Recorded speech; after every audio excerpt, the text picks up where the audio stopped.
Hey, this is Tuhon Aditya from LightHaven. Today we're going to be going over some applications from the Pasada entry. I'm going to be showing you three separate locks of the same basic entry. It is important that before we begin, though, you are familiar with at least the beginning of the Pasada. I made a video on that a while earlier. I'm going to leave a link to that down below. At least the first three steps of the slashing part of the Pasada you want to be clear about, especially the footwork, because there are a whole bunch of principles in there that you will need to make this entry effective and to make it work. Before we begin, though, it would mean a lot if you would subscribe to the channel. At the end of the video, if you like what you saw, if you learned from what you saw, please do like and share this video. If you have anything to add to the discussion, leave that in the comments down below. If you have any questions or requests for future videos, please also leave that in the comments down below. All of these things really do help out the school and the channel a lot. Our residential program is up and running, our online classes are up and running. So if you want to register to either of them or with either of them, check out the links I'm going to leave down below or get in touch with us through the email I'm going to leave down below. So we're going to be doing all of our entries. It's going to be that same Pasada entry. As she's giving me an angle 1, we're going to start with angle 1, angle 2. Really slowly she's going to give me an angle 1. As she's giving me that angle 1, I don't want to get hit. So I'm going to cross my leg behind, moving my body out of the way. As my body moves out of the way, I want to hit her hand. So I want to come up with that angle 3. So we're going angle 1, angle 2, step back, cut the hand. Now from here, I want to enter. So we start, 1, 2, step back, cut the hand, enter with an angle 2 on that hand. Now it's not enough that I enter with an angle 2 because if she has enough momentum, I'm going to get hit. So I'm going to enter angle 2 and tap that hand, trap that hand, trap that elbow. So one more time, here, 1, 2, step back, cut and parry. This is going to come around, and cut that head. It's 1, 2, I step back, cut the hand, cut and trap the hand. This comes around, cuts that neck. So it is from here, cross angle 3, angle 2, tap the hand, angle 2 circular. One more time, cross behind, angle 3, angle 2, tap the hand, angle 2 circular. Just some quick notes about this entry. Make sure that when you cross your leg behind, it's not a tiny cross, because what you're trying to do is, if she can reach my body from here, I'm using the cross to move my body back. I'm using the cross to move my body back and then move it back in. It's almost like a waving. It's almost like I'm waving in and waving out, but I'm using my feet to do that. So I'm using my feet to move, getting my body out of range while hitting the hand, moving my body back into range, hitting that hand again, tapping that hand, tapping that elbow, cutting the neck with that circular strike. If, let's say, that angle 2 does not come, if she just gives me an angle 1, then that's going to be, going to go to the head, tap the hand, head again. If that angle 2 does come, I'm looking to tap the hand, cut, tap the hand, strike that head. So now that you have your basic entry in play, we're going to now start the first lock. So the three locks are going to be, the first lock is going to be on her wrist or forearm, second lock is going to be the elbow, third lock is going to be the shoulder. And they're all of the same basic entry. So we're going angle 1, angle 2, 1, 2. I'm going to cut, and tap the hand, circular strike. Now from here, I'm going to take my hand down onto her wrist. I want to pull that hand away. As I'm moving that stick, I want to move my body so that this doesn't happen or this doesn't happen. So I'm going to move it away. From here, this is important. I am going to thrust up and across. In reality, that could be a thrust to the face, but for now, we don't do that to our partner. This is going to be a thrust. This comes into the crook of my elbow. Her wrist comes into the crook of my elbow. My stick is going to come up.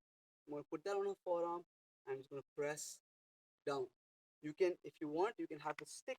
If it's a stick, the stick can be on the crook of your elbow and then press down. You have a disarm from here as well. But it's up to you whether you want the stick. If it's a sword, you obviously can't do that. If it's a stick, the wrist will be over here. If it's a stick, if it's a sword, the wrist will be over here. If it's a stick, the stick can also be over here, and you're clipping with your, between your forearm and your bicep. You're looking to clip like this. So one more time. 1, 2. Made that entry. Cut and parry. That's my third hit. Here, as I slide down to that wrist and I pull the arm across, opening her body up, I step back because again, I don't want to get hit this way. I don't want to get hit this way. So as I'm pulling, I'm also pushing. I'm pulling her arm across, pushing her arm to her body, getting my body out of the way. From here, I'm gonna thrust up. Thrust up. I'm using that thrust as a distraction to allow me to control this arm. Slide it in, and clip it. Clip it between my forearm and my bicep. This hand is gonna come across that forearm, and I'm gonna press down. Again, if I go further up on that stick, you have a disarm from there as well.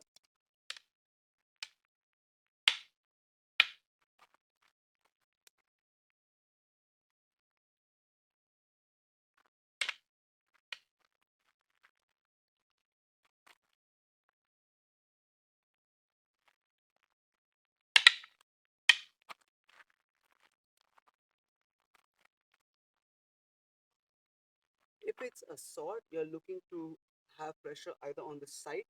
So if you can see where these knuckles are, that's where the edge is. You're either looking to put pressure on the side of the blade, or you can turn the edge down and have pressure on the back of the blade. If it's a stick, you can grab. You can also from here look to grab and pull, breaking her structure. And then from here, there are a bunch of other locks or entries or hits that you can do. You can either push straight down, or you can look to pull her towards you, breaking that structure. And again, that'll lead you to more entries. One, two, one, two.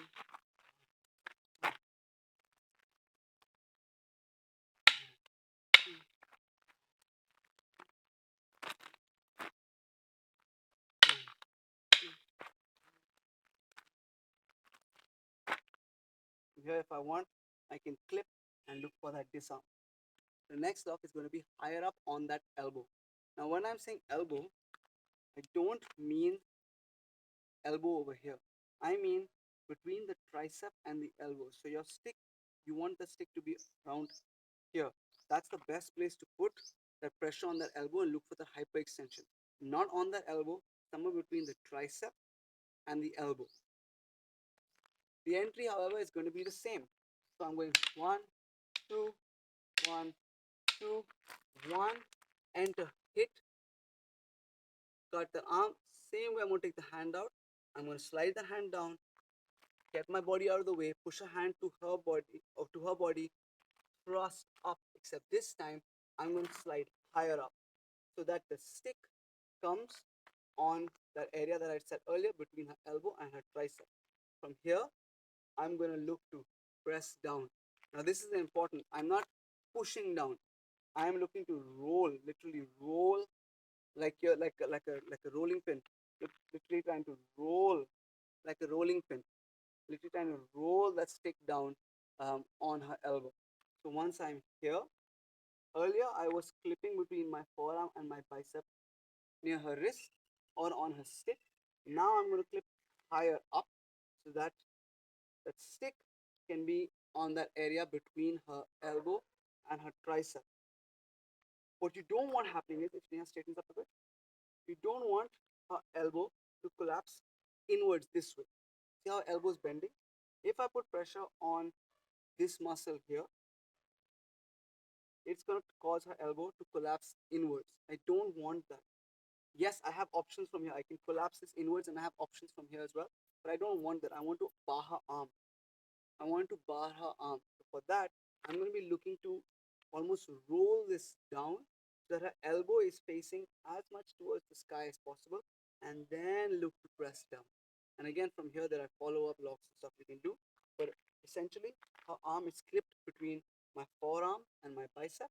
My stick is between her elbow and tricep, and I'm looking to bar that arm and put pressure down. If it's a sword side of the blade, if it's a or back of the blade, if it's a stick, you can grab on. Go one, two, whether you want to go broken or you want to go fluid, that's up to you. Cut, cut and parry, cut that head, thrust as I go out, come back, lock. You can put that stick on your shoulder. I don't necessarily like this because it sort of allows her, there are some counters that she can do from here, which I don't necessarily like. I prefer clipping here and then going for the lock from here.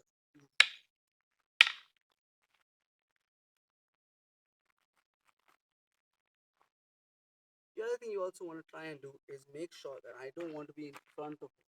over here. I want to try and be eventually end up as much to the side as possible. From here, I can continue taking her down, or I can do other locks or strikes, whatever your follow up that you want.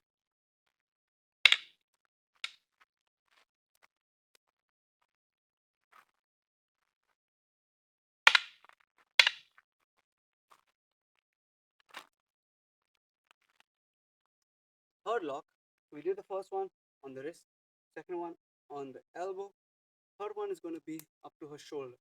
It's one of the most common locks that you see in FMA, but it's going to be off of our Pasada entry. One, two, one, two, cut the hand, cut and parry, cut that head. Same thing. I'm going to look to thrust, bring this hand across, slide my hand up higher, look to lock that shoulder. Now, this is something that I prefer because doing this lock, I used to struggle really to do this lock on bigger people. So I always like, if I have a stick, I will use a punyo to sort of help rotate that arm into that position. If I'm empty hand, sometimes I clip my own hand and help rotate it, because I often find if I just use one hand, oftentimes the position isn't correct, or they straighten the arm, or they can power out of it. But as soon as I have the other arm doing something, whether it's using a punyo or my own hand, it's harder for them to resist. So from here, I've made my entry. Come back here, I've done my thrust. I'm going to place the punyo, turn. I'm going to place my punyo behind her tricep, and I'm going to use that to rotate. I'm going to clip that punyo and use it to rotate that arm. As I do, I'm going to look to hold her arm behind and get to a position behind her. You can continue to strike, do a whole bunch of stuff, but I want to end up here. One more thing you can add in here, and you can add this for any of the entries. Once you've made the entry, you've hit the hand, you've hit the head, you thrust back again. Now, one of the reactions that you might get or you might want is she's going to lean back to evade that thrust, exposing that arm more for you. Now, from here, once I'm here, once I have the arm sort of close to where I want to clip it, I can add in a punyo strike. From here, she might stop that punyo strike, but I'm going to use that as a distraction to then come back. So it's bang, pull down, or bang, pull down to the waist, or bang onto that tricep, rotate the arm. So you're looking at that punyo strike almost as a reaction, or again to make the mind get away from the arm that's about to be locked or disarmed. So you've done the entry, entry, thrust while getting the leg out, punyo strike into that lock, or punyo strike into that shoulder lock, or punyo strike, then down onto that arm to rotate it around and continue striking on that shoulder lock.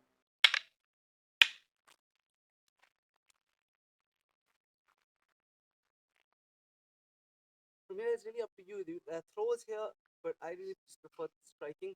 You can lift her back up. You can throw her with. You'll see this. It's really common throw, having that punyo behind her neck. You can even look for control.